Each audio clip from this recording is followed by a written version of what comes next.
Hi అందరికీ. ఈ వీడియోలో మేము మహాకుంభ్ త్రివేణి సంగంకి ఎలా వెళ్ళాం, ఎక్కడ స్టే చేసినాం, ఇంకా మహాకుంభ్ అయిపోయిన 10 డేస్కి ప్రయాగ్రాజ్ కండిషన్ ఏంటి, విత్ బడే హనుమాన్, నాగవాసుకి, అక్షయవట్ ఇలాంటి టెంపుల్స్ గురించి మనం మాట్లాడుకుందాం. ప్యాక్ చేసుకొని ఎయిర్పోర్ట్కి స్టార్ట్ అయిపోయినాం. నాకు రోజు మార్నింగ్ సెమ్ ఎగ్జామ్ ఉండే అండ్ లాస్ట్ ఎగ్జామ్ వదిలేసి వెళ్తున్నాయి ఈ ట్రిప్ కోసం. మనం ఇప్పుడు first Hyderabad to Vizag and Vizag to Delhi వెళ్తున్నాం కనెక్టింగ్ ఫ్లైట్స్. అండ్ ఢిల్లీ నుంచి ప్రయాగ్కి బస్ తీసుకుంటున్నాం. Hyderabad to Prayag direct flights ఉన్నాయి, కానీ అవి కొంచెం ప్రైస్ ఎక్కువ ఉండడం వల్ల ఈవే చూస్ చేసుకున్నాం. ఇది వైజాగ్ ఎయిర్పోర్ట్. ఇక్కడ ఫుడ్ ఆర్డర్ పెట్టుకున్నాం. 2 వెజ్ బిర్యానీ అండ్ 1 లెమన్ రైస్కి 800 రూపీస్ తీసుకుంటూ. ఇది కూడా యావరేజ్ ఉంది, కానీ డెజర్ట్ బాగుంది, కప్ కేక్. ఇక్కడ బొమ్మలు కూడా బాగున్నాయి. ఇప్పుడు మనం ఢిల్లీ పోతున్నాం. లగేజ్ రాగానే మా మమ్మీ ఓపెన్ చేసేసింది. చపాతీ, జామన్ కర్రీస్ అందరికి ఇచ్చేసింది, ఇండియన్ మోమ్స్ మరి. సో అవి తిని మేము స్టార్ట్ అయిపోయినాం మా బస్ దగ్గరికి.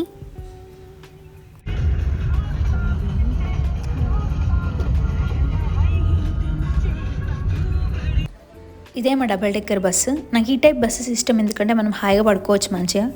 సో నైట్ టైర్డ్ ఉండే పడుకున్నాం మంచిగా. మార్నింగ్ లేసి చూసే వెదర్ కూడా కూల్ ఉంది, కానీ అంతలోనే బస్ పంచర్ అయింది. అక్కడ టిఫిన్ చేసినాం. అక్కడ దోశ ఒకటే బాగుంది, చట్నీ సాంబార్ బాగాలే. బస్ 5 hours లేట్ అయింది. ఆ రోజు మేము ప్రయాగ్కి వెళ్ళేసరికి ఈవినింగ్ 4 అయింది. బైక్ వాళ్ళు ఒక్కరికి 2000 అడిగినారు, అందుకే ఒక కార్ తీసుకొని మేము బుక్ చేసుకున్న రూమ్ దగ్గరికి వెళ్తున్నాం.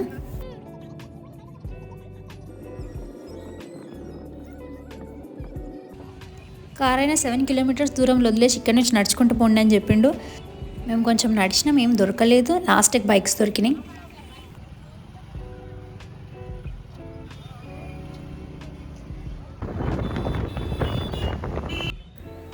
ఇది మా home stay. Hall, kitchen, 2 bedrooms వచ్చినాయి. ఇది 1 bedroom అండ్ సేమ్గా అట్లనే ఫ్రంట్ సైడ్ అదొక బెడ్రూమ్ ఉండే. ఒక స్టవ్ ఇచ్చినారు. మిగతా సామాన్లన్నీ మేము తెచ్చుకొని కుక్ చేసుకొని ఆ రోజు నైట్ తిని పడుకున్నాం. నెక్స్ట్ డే మార్నింగ్ 3:30కి స్టార్ట్ అయినాం. ఒక ఆటో దొరికింది, త్రివేణి సంగం వరకు డ్రాప్ చేస్తా అన్నాడు. వచ్చేసింది అని అనుకున్నాం, కానీ కాదు. అసలు స్ట్రగుల్ ఇప్పుడే స్టార్ట్ అయింది. అరేల్ ఘాట్ నుంచి త్రివేణి సంగంకి 1 kilometer ఉంటే మేమున్న ప్లేస్ నుంచి అరేల్ ఘాట్కి 7 kilometers చూపిస్తుంది. అదిదా మ్యాటర్. ఎక్కడుందో తెలియదు, అప్పుడే డబ్బా కొనేసినాం. అడ్రస్ తెలియదు, కానీ నడిచినాం. ఎంతమందిని అడిగినా ఎవరికి తెలియదనే చెప్తున్నారు. కొంచెం నడిచినాక చాలామంది పబ్లిక్ ఇక్కడ మునుగుతున్నట్టు అనిపించింది. వచ్చేసింది అనుకున్నాం, కానీ ఇది కూడా కాదు, ఇది ఓన్లీ యమునా నది. ఆటో వాళ్ళు ఎవరు అడిగినా కొంచెం ఎక్కువ మనీ ఇస్తా అని రామంటున్నారు, ఎందుకంటే పోవాల్సిన బ్రిడ్జ్ క్లోజ్ చేసినారు. తిరిగి వెళ్ళాలి ఎవరు వెళ్ళినా. లక్కీగా అప్పుడే కార్ దొరికింది. పోలీస్ అయినా మమ్మల్ని ఒక్కరిని ఫ్రీగా డ్రాప్ చేయమని చెప్పి బ్రిడ్జ్ గేట్ ఓపెన్ చేసిండు. సో అటు వెళ్ళిపోయినాం. అక్కడ దూరంలో కనిపిస్తుంది త్రివేణి సంగం. ఇక్కడ 3 నదులు ఉంటాయి, Ganga, Yamuna and the invisible Saraswati. ఇది ఉన్న త్రివేణి సంఘాలలో ప్రయాగమైనది, ఎందుకంటే లార్డ్ బ్రహ్మ ఫస్ట్ వరల్డ్ క్రియేట్ చేసినప్పుడు ఇక్కడే ఫస్ట్ యజ్ఞం చేసిండు. అందుకే ఈ సిటీకి ప్రయాగ్రాజ్ అని పేరు. వచ్చేసినాం లోపలికి, కానీ ఇది కూడా కాదు. బోట్ రైడ్లో సంగం ఉన్న ప్లేస్కి వెళ్ళాలి. సో బోట్ కోసం వెతుకుతున్నాం మేము ఇప్పుడు. నా చెప్పులు 50% తెగిపోయినాయి. మొత్తం బురద ఉంది కాబట్టి నేను కింద పడ్డా ఆ బురదలోనే. ఇంకొంచెం దూరం నడిచినాక నా చెప్పులు 100% తెగిపోయినాయి. అక్కడే పడేసినాం. తర్వాత మొత్తం గాలి నడకనే. బోట్ రైడ్స్ ఉన్న ప్లేస్కి వచ్చేసినాం, కానీ చాలా తొందర ఫిల్ అయిపోతున్నాయి ఆ బోట్స్. అండ్ 2000 per person తీసుకుంటున్నారు వీళ్ళు. మార్నింగ్ అయిపోతుంది. మార్నింగ్ 6:30 అయింది. మేము వచ్చి 3 hours అయినాక అప్పుడు దొరికింది మాకు బోట్. ఈ 1/2 hour బోట్ రైడ్ చాలా బాగుండే, చాలా పీస్ఫుల్గా. అప్పుడే సన్ రైజ్ అవుతుంది అండ్ మొత్తం స్కై అంతా బర్డ్స్తో నిండిపోయింది. ఇది అక్బర్ కట్టించిన అలహాబాద్ ఫోర్ట్. దీని ఫ్రంట్ వ్యూ కూడా చూపిస్తాను. అక్కడ ఒక ఇంపార్టెంట్ ప్లేస్ కూడా ఉంది, మిస్ అవ్వద్దు అనుకుంటే మొత్తం వీడియో చూడండి.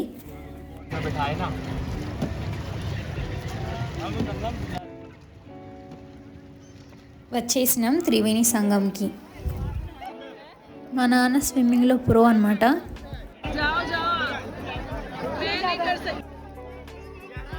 మమ్మీ వాళ్ళు కొంచెం భయపడ్డారు, కానీ వెళ్ళినాం లోపలికి మొత్తం.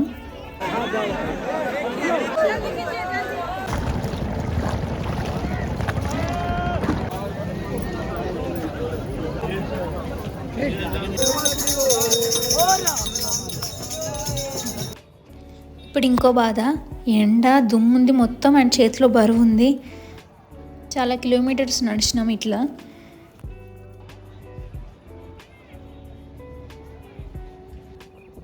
ఒక బైక్ వాళ్ళు వచ్చినారు, వాళ్ళు కూడా సగం దూరంలో ఆపేసినారు. మళ్ళీ బ్రిడ్జ్ మొత్తం నడిచి ఇంకో బైక్ తీసుకొని ఇంటికి వెళ్ళినాం. మేమున్న ప్లేస్ చూసి ఇంటికి వెళ్ళి ప్యాక్ చేసుకొని మేము వెళ్ళిపోతున్నాం అక్కడి నుంచి. 10 days తర్వాత వచ్చి మళ్ళీ మిగతా ప్లేస్ చూసుకున్నాం. ఎంత దుమ్ము, మొత్తం బట్టలు చెప్పులు మొత్తం దుమ్ము అయిపోయినాయి. ఇక్కడ నుంచి మేము బృందావన్ వెళ్ళిపోయినాం.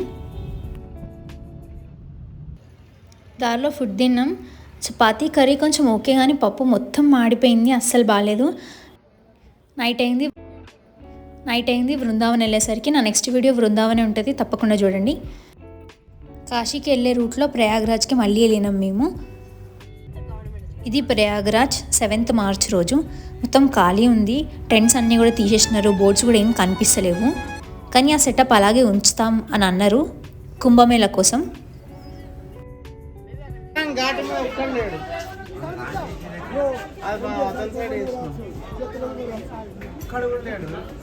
మనం ఇక్కడ ఇప్పుడు 5 temples తిరుగుతాం. మనం ఫస్ట్గా వెళ్తుంది బడే హనుమాన్. ఫస్ట్ గేట్ క్లోజ్ చేసినారు, ఇంకో సైడ్ వెళ్తే ఆ గేట్ కూడా క్లోజ్ ఉంది. సో ఒక సందులో ఇరికి వెళ్ళిపోయినాం మేము. ఇదే అలహాబాద్ ఫోర్ట్, ఇప్పుడు ఇండియన్ ఆర్మీ కంట్రోల్లో ఉంది.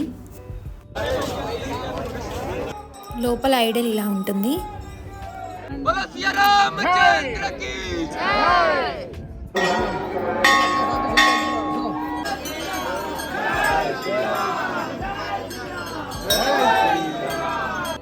ఇక్కడ కింద కనిపిస్తుంది బడే హనుమాన్. 20 feet ఉంటుంది. మహాకుంభ అయినా కుంభమేళ అయినా నార్మల్ డేస్లో అయినా ఇక్కడ క్రౌడ్ ఎప్పుడూ ఉంటుంది.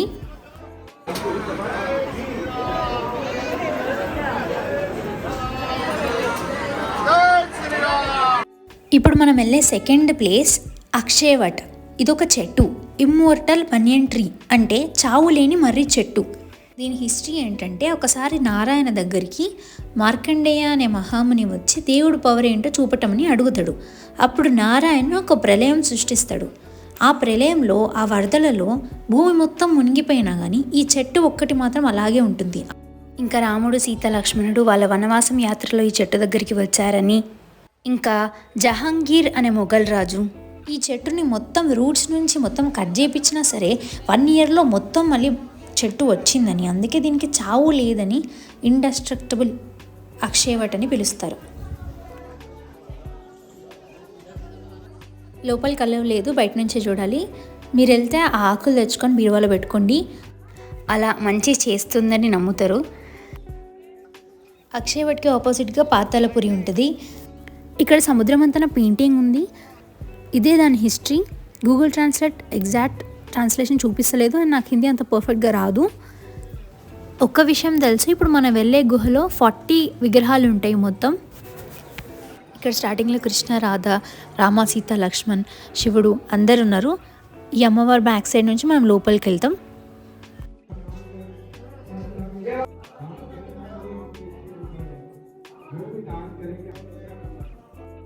ఇక్కడ ఐడల్స్కి నేమ్స్ లేవు, అందుకే మనం కొన్నే గుర్తుపట్టొచ్చు.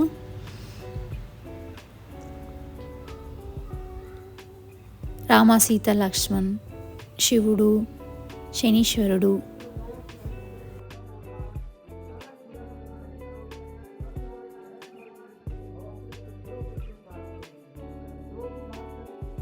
శేషనాగ్ మహారాజ్. బయట ఈ బొమ్మలు ఉన్నాయి.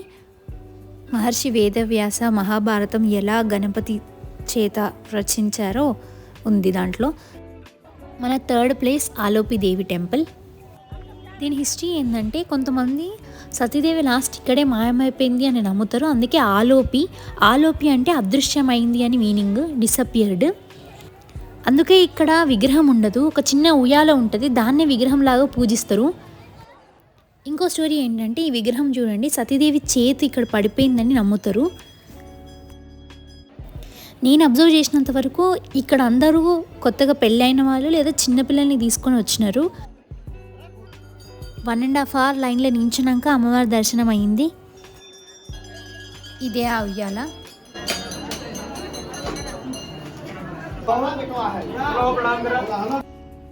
మనం వెళ్ళే 4th ప్లేస్ మహర్షి భరద్వాజ్ ఆశ్రమం. మనందరికి తెలుసు భరద్వాజ్ మహాముని గురించి. రాముడు సీత తన దగ్గరికి వచ్చి వనవాసం టైంలో ఎలా అయితే గైడెన్స్ అండ్ బ్లెస్సింగ్స్ తీసుకున్నారో, ఇక్కడ మొత్తం బొమ్మలు రామాయణం గురించే ఉన్నాయి. ప్రయాగ్రాజ్ మందిర్ ఇది, తను ప్రయాగ్రాజ్. నెక్స్ట్ భరద్వాజ్ మందిర్. ఇక్కడ శివుడు, భరద్వాజ్, ఇంకా పంచముఖ ఆంజనేయుడు కూడా ఉన్నాడు.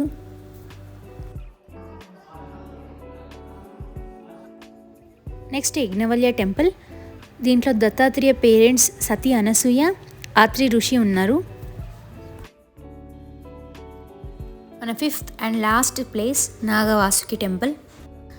నాగవాసుకిని కింగ్ ఆఫ్ సర్పెంట్స్ అంటారు. కొంతమంది ఇక్కడికి వస్తే కాలసర్పదోషం పోతుందని నమ్ముతారు. ఇంకా కొంతమంది ప్రయాగ్రాజ్ త్రివేణి సంగం యాత్ర నాగవాసుకిని దర్శించుకుంటే పూర్తవుతుందని నమ్ముతారు.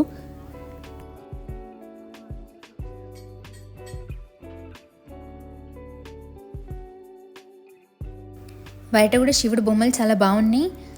ఇది ప్రయాగ్రాజ్ పూర్తి వీడియో, మేము తిరిగినవన్నీ. నెక్స్ట్ బృందావన్ వీడియో వస్తుంది. అంతవరకు సెలవు, బాయ్.